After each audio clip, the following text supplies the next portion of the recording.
চৈত্র মাসের দুপুরবেলার রোদ জ্বলছে যেন বিশ্বামিত্র মুনির চোখের ক্রোধ। জলে স্থলে গাছপালাতে এমন কি যা ধুলো, ফোসকা পড়বে পা দুটো যেই ছুলো। আগুন হাওয়ার ঝাপটা থেকে শুনতে পাবে যাহা, আর কিছু নয় কাপালিকের অট্টহাসির হাহা। ঘুমিয়ে পাথর জনমনীষী, ঘামে ভেজা গা, ঘর ঘুমিয়ে গ্রাম ঘুমিয়ে পাখিরও নেই রা। আমের বাগান ঘুমিয়ে এবং তাল বাগানও চুপ, পদ্ম দিঘির শুকনো জলেও নিদ্রা কাতর রূপ। রৌদ্রে পোড়া ভুবন জোড়া এমনি দীপ্যহরে, দস্যি দামাল হোক যে যতই ঘুমিয়ে আছে ঘরে। ভূতনা তো ঘুমিয়েছিল, বদ্রীনাথের খোকা। হঠাৎ করে শুনতে পেল জানলাতে কার টোকা। উঠল বসে, দু চোখ কষে জানলা দুটো খুলে। পটলাকে দেখতে পেয়ে চোখ কপালে তুলে প্রশ্ন করে, এই গরমে এমন সময় তুই? পটলা বলে, তোদের মতো আমি কি রোজ শুই? আকাশ পুরুক বাগান জ্বলুক, হোক না বাতাস ছাই, আমার যে কাজ সেসব আমার করে যাওয়াই চাই।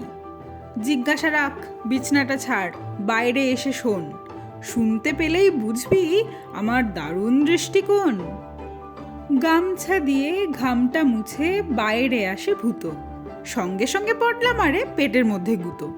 অবশ্য তা হাসতে হাসতে রসিকতা সহ। বুঝলি ভূত, কবিগুরুর 150তম জন্মদিনে ফ্যান্টাস্টিক একটা কিছু করে চতুর্দিককে চমকে দেব। সবাই সমস্বরে বলবে, পটলা গদা হেবর মতো ছেলে সব দেশেতে কালে ভদ্রে মেলে। মোট কথাটা তুলতে হবে দারুণ হইচই। আইডিয়াটা জবর, কিন্তু টাকা পয়সা কই? ভূতর প্রশ্নে পটলা হাসে তরল এবং তীক্ষ্ণ। এ ধরনের শুভ কাজে টাকার কি হয় বিঘ্ন? শুনেছি সেই পাশের গ্রামে হেবর দাদার বিশ্বসুরের মাসি, সেই মাসির কাছে নাকি কবিগুরুর লেখা সঞ্চয়িতা আছে। সেই মাসি নাকি নিত্যি পড়েন কাব্য। সেখান থেকে বইটা পেলেই কর্মসূচি ভাবব। বইটা পেলেই ঢুকতে হবে কচ ও দীপজানি। নির্ঝরের স্বপ্নভঙ্গ করব কিন্তু আমি।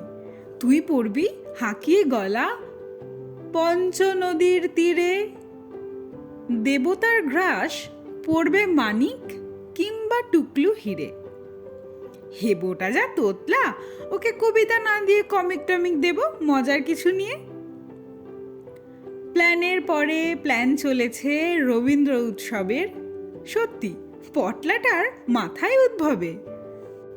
কদিন পরে চারগাঁয়েতে পড়বে হুলুস থুলু, এসব ভেবে সবার যখন চক্ষু ঢুলু ঢুলু, ঠিক তখনই হেবো এসে হানল বজ্রাঘাত।